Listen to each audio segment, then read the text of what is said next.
আসসালামু আলাইকুম বন্ধুরা, এই যে দেখো ভেটকুল পাতা বাটা ভাজবো। বন্ধুরা কালো জিরে আর একটু জিরে দিয়েছি, দিয়ে ভেজে নেব। খেলে বলে গায়ের ব্যথা মরে আমার শাশুড়ি মা, আমাদের বাবা খায়।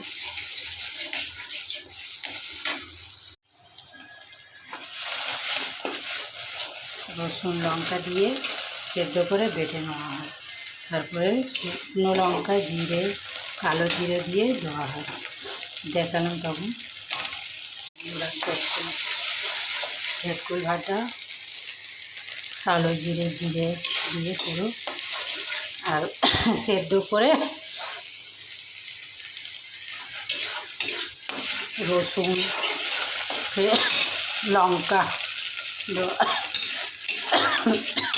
তো রান্না, এই গরমে রান্নাটা দেখাতে পারি। মাংস রান্না বাঁধাকপি দিয়ে করবো। আমাদের কাছে বাঁধাকপি হয়েছিল সামনে, যেটা গাছ লাগানো হয়েছিল কিছুটা ছিল, তুলে এই করা হয়।